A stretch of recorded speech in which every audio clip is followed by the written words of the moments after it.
बिल्कुल तारिक, एक अहम समात जारी है और आज की जो समात है ये भी डिसाइड एक्सपेक्टेडली किया जाएगा कि जो इलेक्शन है उनका क्या करना है, क्योंकि आज 27 अप्रैल है और कहा गया था कि जो स्टेट बैंक है वो फ़ंड जारी करे। स्टेट बैंक की जानिब से कोई फ़ंड जारी नहीं हुए, सो ये भी एक अहम मामला है। सो इस दौरान जो फंड्स का मामला है वो किस तरीके से डिस्कस किया जा रहा है, क्योंकि 14 मई की तारीख दी हुई है इलेक्शन की।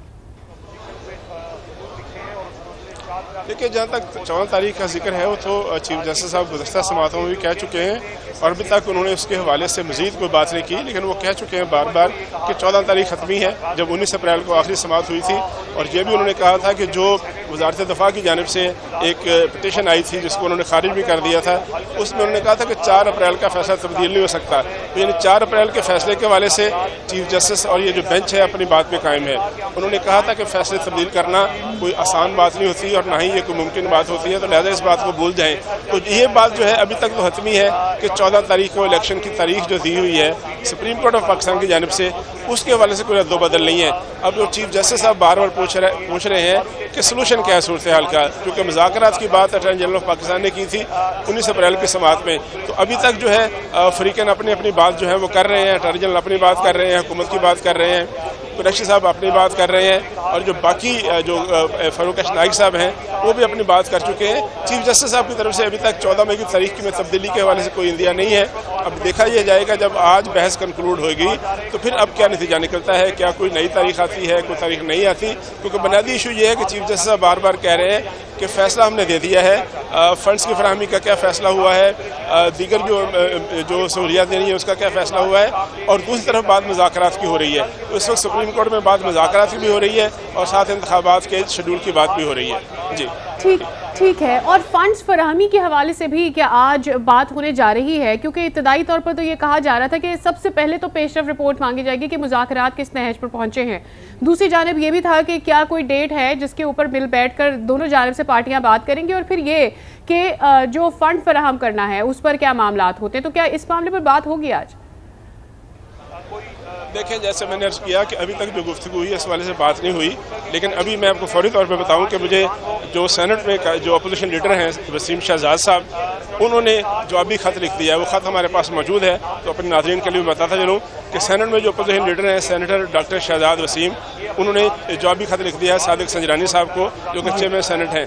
उन्होंने लिखा है कि चेयरमैन PTI ने पहले ही 3 रुकनी आला इख्तिलाफी कमेटी तश्कील दे दी है और हुकूमत से मानी खेज़ मुज़ाकरात के लिए कुरैशी साहब, फवाद चौधरी साहब और सेनेटर अली जफ़र का नाम तजवीज़ कर दिया गया है। उन्होंने ये भी कहा है कि कमेटी आईनी दायराकार में रहकर और सुप्रीम कोर्ट के अहकामात के ऐन मुताबिक मुज़ाकरात करेगी। हुकूमत को PTI के 3 रुकनी कमेटी से आगाह किया जाए। अलावा उन्होंने यह भी कहा कि हुकूमत आम इंतखाबात से मुतल्लिक़ तजावीज़ जो हैं वो सुप्रीम कोर्ट के सामने रखे।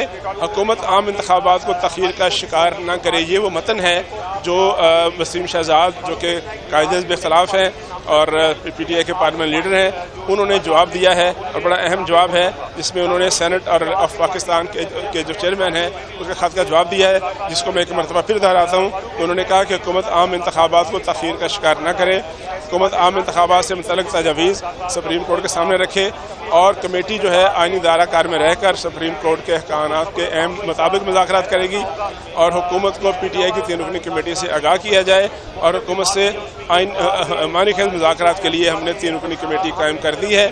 ये है वो ख़त जो कि सेनेटर वसीम शहजाद ने चेयरमैन सेनेट को जवाबी तौर पर लिखा है। जी बिल्कुल। तर साहब हमारे साथ ही रहिएगा। हमें ज्वाइन किया है ब्यूरो चीफ पेशावर फरजाना ने। फरजाना, आज की एक अहम समात जारी है और खैबर पख्तूनख्वा और पंजाब के इलेक्शन से मुताल्लिक जो है वो एक अहम फ़ैसला आना है। क्या समझती हैं आप आज का जो एक फ़ैसला है वो कितना इम्पैक्ट क्रिएट करेगा, ना सिर्फ पॉलिटिक्स के ऊपर बल्कि इंतखाबात के ऊपर भी? जी बिल्कुल, इम्पैक्ट तो उसका बहुत ज़्यादा है। आपको पता है कि हमारी एक तारीख भी है अदालती फैसलों की, जिसके बाद बहुत कुछ हुआ, लोगों ने भी देखा और आज भी जो सिचुएशन बनी हुई है उसमें सूरत हाल सबके सामने है और सबकी नजरें इस वक्त जो हैं वो सुप्रीम कोर्ट पर लगी हुई हैं। क्योंकि दूसरी तरफ वफाकी हुकूमत की तरफ से या पार्लियामान की तरफ से या काबीना की तरफ से आपने देखा उन्होंने भी अपना एक वाज़े मौक़िफ़ जो है वो रख दिया है। ऐसा लगता है कि हर कोई अपने अपने पॉइंट पर अपने अपने मौक़िफ़ पर डट गया है इस वक्त। तो जाहिर है पूरे पाकिस्तान के लिए एक बहुत ही फैसला कुन सिचुएशन है। जहाँ तक खैबर पख्तूनख्वा की बात है, देखिए मैंने पहले भी अर्ज किया कि हमारे यहाँ 3 बड़ी पार्टियां हैं। सबसे ऊपर तो जाहिर है पाकिस्तान तहरीक इंसाफ है, अवाम में बेहद मकबूल पार्टी है, 2 टेन्योर जो है वो हुकूमत कर रही है, JUI और ANP। अगर आप यहाँ पर हाजिरी के हवाले से देखें सुप्रीम कोर्ट में, तो JUI और ANP ने जो है वो इनकार किया था। दूसरी तरफ अगर हम जमीयत उलमा इस्लाम फे की बात करें तो मौलाना फजल रहमान का इवन के मुज़ाकरात के हवाले से भी एक वाज़े और 2 टोक मौक़िफ़ जो है वो सामने आ चुका है। तो इस हवाले से हम खैबर पख्तूनख्वा में बैठे हुए लोग या वोटर्स या आवाम अगर आप बात करें तो वो अपनी पार्टियों की तरफ भी जाहिर है देख रहे होते हैं कि उनका क्या मौक़िफ़ है, तो वो भी एक वाज़े शक्ल में आ चुका है। तो मैं इस सूरत हाल को जब देख रही हूँ एक सहाफ़ी के तौर पर, तो अवाम जो है जब हम उनसे बात करते हैं तो उनको इस वक्त सिर्फ एक ही चीज़ चाहिए और वो है माशी इस्तेहकाम। और आपको पता है कि माशी इस्तेहकाम तब आता है कि जब सियासी इस्तेहकाम होता है। आप खैबर पख्तूनख्वा की किसी भी गली कूचे में चले जाएं, उनके लिए सबसे इम्पोर्टेंट मसला इस वक्त माशी इस्तेहकाम और अमन की बहाली है, क्योंकि पिछले 1.5 साल में जो कुछ यहाँ पे हो रहा है वो उनके लिए बहुत अहम है। वो नहीं चाहते कि दोबारा से वो उसी दौर में जाएं जबकि 2008 और 9 और 10 का दौर हमने गुजारा। तो अमन, माशी इस्तेहकाम और जाहिर है ये सारे का सारा जुड़ा हुआ है सियासी इस्तेहकाम से। तो आज सुप्रीम कोर्ट का फैसला ये बताएगा कि क्या मुल्क में माशी इस्तेहकाम होने जा रहा है या नहीं। ये और बात है कि बहुत सारी पॉलिटिकल पार्टियां एक तरफ ये बताएगा कि मुल्क में माशी इस्तेहकाम किस तौर आएगा और उसके ऊपर क्या चेंजेस या इम्पैक्ट क्या होगा। आज के फैसले से ही इस पर सारा दारोमदार है। इस पर मजीद भी बात करते हैं। हमारे साथ मौजूद हैं सलीम शेख, ब्यूरो चीफ लाहौर। सलीम शेख, यकीनी तौर पर सियासी इम्पैक्ट तो है सारे मामले का और सियासी इम्पैक्ट बहुत ज़्यादा है। एक जानिब बाहर हम देख रहे हैं कि मुज़ाकरात जारी है, आज सुप्रीम कोर्ट पर सारी नज़रें लगी हुई हैं। जो भी आज फैसला आता है उसे सियासी तौर पर किस तरह से देखा जाता है? बार बार जो है वो अदालत के ऊपर बात की जा रही है, चाहे वो पार्लियामान हो या पार्लियामान के बाहर।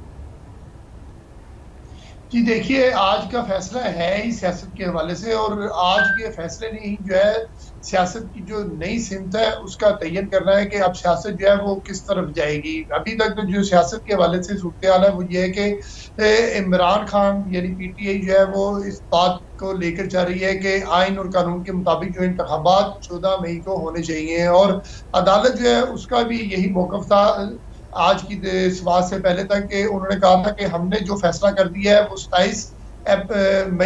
14 मई के लिए है और 14 मई का फैसला बरकरार है इंतखाबात होने के लिए। लेकिन अब बात यह है कि सूरत थोड़ी सी जो है वो गंभीर हो गई है और अदारों के टकराव की तरफ चली गई है, क्योंकि इलेक्शन कमीशन ये कह चुका है कि 14 मई को इंतखाबात नहीं हो सकते क्योंकि बैलेट पेपर जो है उसकी छपाई मुमकिन नहीं रही, अब इतना वक्त नहीं है और बैलेट पेपर छपेंगे तो इंतखाबात होंगे। और हुकूमत भी यही चाहती है कि इंतखाबात 14 मई को किसी सूरत ना हो। अब उन्होंने ड्रेइंग टैक्टिक्स जो इस्तेमाल करने शुरू किए हैं, चेयरमैन सेनेट के जरिए जो है वो एक खत लिखा गया। अब ये नहीं मालूम कि चेयरमैन सेनेट ने अपनी पर्सनल कैपेसिटी में लिखा है या किसी हुकूमती नुमाइंदे के कहने पर लिखा है या किसी और के जरिए जो है ये खत लिखा गया है, ताकि खत को जो है वो एक कानूनी आवाज बनाकर पेश किया जा सके कि देखें जी चेयरमैन सेनेट ने एक खत लिखा है कि 5 लोग जो है वो आए और बैठे और बैठकर जो है वो मुज़ाकरात करें और 2 रोज के अंदर जो है नाम मांगेंगे। बिल्कुल, ये मामला जो सेनेट के चेयरमैन का है वो अभी डिस्कस भी हो रहा था और उसमें कहा गया था कि ये ना अपोजिशन से हैं और ना ही ये गवर्नमेंट की तरफ से, बल्कि एक सालसी का किरदार अदा करने की कोशिश की जा रही है।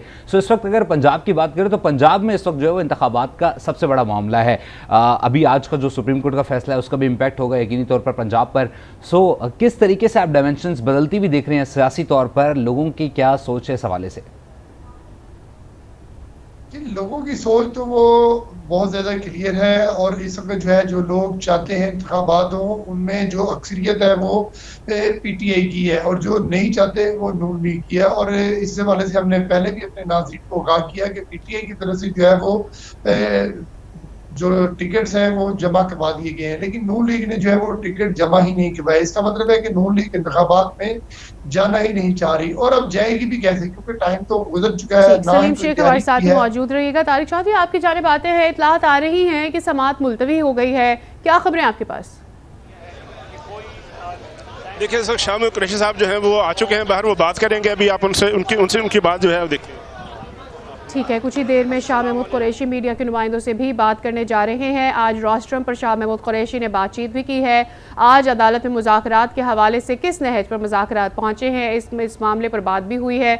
और ये भी जो है डिस्कस हुआ है कि जो सेनेट के चेयरमैन हैं उनकी जो है वो क्या इस पर राय थी, और जो ख़त लिखा गया उस मरासले के ऊपर भी खासी देर तक जो है वो गुफ्तगू होती रही है। कुछ ही देर पहले शाह महमूद कुरैशी अपना मौक़िफ़ देने के लिए आज अदालत में रोस्ट्रम पे पेश भी हुए और उन्होंने जो PTI का मौक़िफ़ है वो वहाँ सामने अदालत में रखा है। और अब बताया जा रहा है कि समाअत मुलतवी हो गई है और कुछ ही देर में PTI के रहनुमा जो है वो मीडिया से बात करने की भी इस वक्त तैयारी करें। अभी जो इत्तलात आ रही हैं उसके हवाले से आपको आगाह करें हैं कि सुप्रीम कोर्ट में आज बड़ी समाअत, मुल्क भर में एक ही दिन इंतखाबात के लिए दरखास्तों पर समाअत इस वक्त मुलतवी हो चुकी है। सुप्रीम कोर्ट में ये समाअत जारी थी, मुल्क भर में एक ही दिन इंतखाबात के लिए दरखास्तों पर समाअत अभी मुलतवी हो चुकी है। पंजाब और KP इलेक्शन, सुप्रीम कोर्ट में आज अहम समाअत थी। 3 रुकनी बेंच जो है वो समाअत कर रहा था चीफ जस्टिस की सरबराही में, और अब ये इतलात आ रही हैं कि समाअत मुलतवी हो गई है। मुल्क भर में एक ही दिन में इंतखाबात के लिए दरखास्तों पर समाअत मुलतवी हो गई है। चीफ जस्टिस की सरबराही में 3 रुकनी बेंच समाअत कर रहा था और आज चेयरमैन सेनेट का जो इजलास था उससे मुतालिक भी गुफ्तगू हुई और बात हुई चेयरमैन सेनेट के ख़त से मुतालिक कि चेयरमैन सेनेट का जो एक किरदार है वो इन मुज़ाकरात में किस तरीके से एक किरदार अदा कर रहे हैं। तो बताया गया कि चेयरमैन सेनेट ना ही अपोजिशन की जानिब से हैं और ना ही वो विफाक की जानिब से हैं, वो दोनों जमातों में मुज़ाकरात करवाने की कोशिश कर रहे हैं। इस वक्त PTI के रहनुमा शाह महमूद कुरैशी इस वक्त मीडिया से गुफ्तगू कर